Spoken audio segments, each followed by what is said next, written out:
just the jobs in the pot shops or growing the marijuana or trimming it or processing it, but guys who make dab pick tools, guys who make vacuum purge ovens, guys who make all sorts of things that they never thought would have anything to do with marijuana. I do these trade shows all over the country, and I end up talking to these guys that, you know, really kind of look out of place, you know. They look a little like me, a little short hair, a little laid back and square, and I start talking to them, I interview them for my show. I say, well, what do you sell? Well, vacuum purge ovens. What does that do? Well, it was originally made for hospital, medical grade, like if you're getting a hip replacement or a knee replacement, they got to put these parts in there and vacuum purge and make sure there's absolutely no chance of infection whatsoever. Vacuum is a medical device kind of thing. Like, oh, so what happened here? Well, it also turns out you need vacuum purge ovens to take butane off the hash oil after you've made it. Yeah. So this guy's business has quintupled since the legalization of marijuana. So when people are out there, some of them, you know, they may be driving by or they're not part of our group, you know, people that aren't as educated, they may think that legalizing pot has nothing to do with them. Au contraire, it has everything to do with you. And that's the important thing. We all know. You know, don't you? You know. We all know. This is a plant. It's no big deal. It should be legal, right? Yeah. Problem is, only 14% of the U.S. public smokes pot on a regular basis. So we got another 86 to 88% of people to convince. And we can try and convince them with medical, and there's all sorts of great arguments for that. And there's arguments for hemp. But I also want to give you a glimpse of the future to show you how important it is to legalize for a right that I call none-ya. Ain't none your damn business why I'm smoking pot. Whether I'm sick, healthy, religious, atheist, it doesn't matter.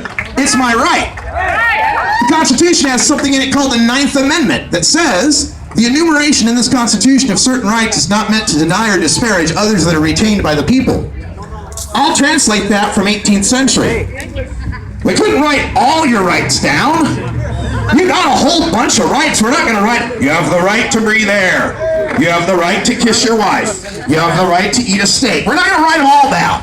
And if these guys were growing hemp and writing it on hemp paper, I think they would have thought we'd have the right to grow hemp, don't you? So we've got this right, and we need to start exercising that and portraying that as a right, because there's certain dangers inherent in the medical marijuana argument. And I've seen this because I've been in Oregon where they've had medical since 1998. And what we've seen as the evolution of medical marijuana is the first states, California, Oregon, Washington, Colorado, Montana, they had what we call whole plant medical marijuana. You're a patient, grow a plant, heal yourself. That's the miracle of medical marijuana. It's not that marijuana is such the great healing herb. It is, but that's not the main point. The main point is it takes the doctors and the pharmaceutical companies and the insurance industry out of our healing. So when medical marijuana came along, it was whole plant. You could grow your own medicine and treat yourself. Hoorah! But they, of course, did not like that, those who opposed marijuana. And the next round, starting in 2010 in Arizona, the next round of medical marijuana laws were no home grow. In Arizona, they set up a rule called the 25-mile halo that says if you live within 25 miles of a dispensary, you can't home grow. Well, hello, Arizona's what? A few cities and a bunch of desert.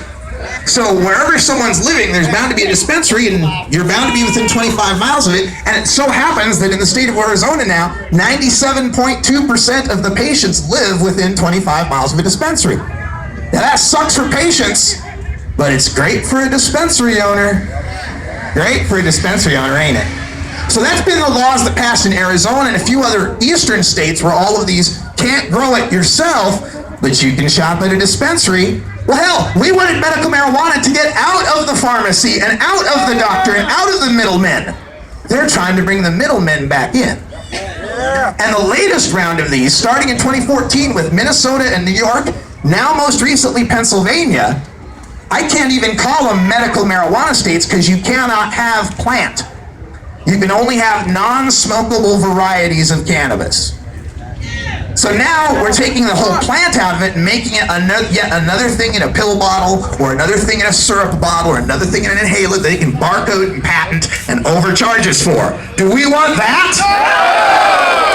So it's good to argue for medical, yeah, because it opens people's minds, but you got to realize that is a stepping stone that leads to the argument of, look, if we're not going to lock up the sick people, why would we lock up the healthy people?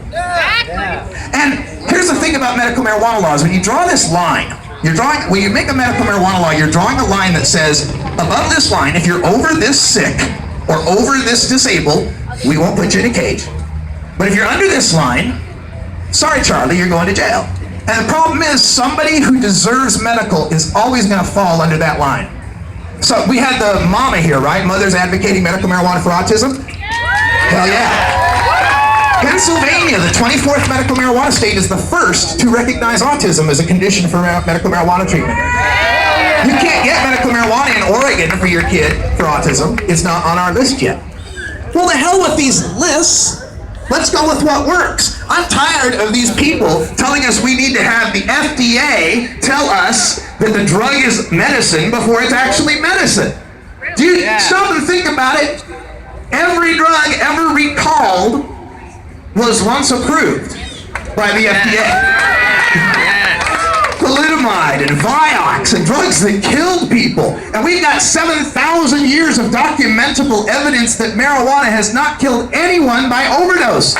This goes back to Chinese emperors, for God's sake. And you know what they'll say? They'll say, well, that's not science, that's just anecdotal evidence. That's just anecdotes. Barbara here, she's just an anecdote. You're just an anecdote, Barbara. My friend LK, he was a veteran, PTSD, he's passed now. Just an anecdote. Little Alexis Portel, 400 days seizure free. Just an anecdote.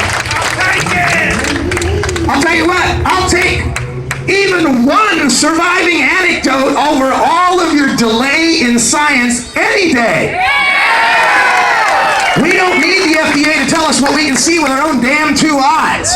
We can see a child stop seizing. We can see a cancer on someone's skin fading away. We can see someone who has suffered through the horrors of war or rape trauma or any number of things that can cause post-traumatic stress to finally be able to relax.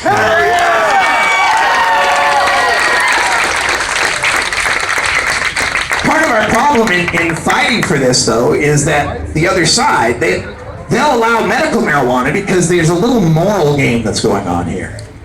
Well, you know, potheads are bad, but someone suffered from cancer. That's worse, so we'll let them smoke. But in accepting that argument, there's an inherent, but if you're not sick enough, you're a criminal. You ever heard that saying that sometimes in the medical marijuana states they'll say, we're patients, not criminals. None of us are criminals. We may be outlaws. We're outlaws at the moment, but we ain't criminals. We are good, law-abiding people. And when you really get down to the nuts and bolts of this drug war, and particularly this marijuana war, is a tool of control based in inherent systemic racism and classism in this society.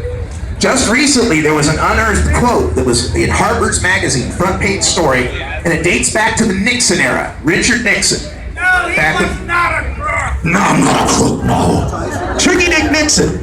And it was Ehrlichman, which is his public policy advisor, speaking to this reporter who had asked him about the war on drugs, because a little history lesson, back in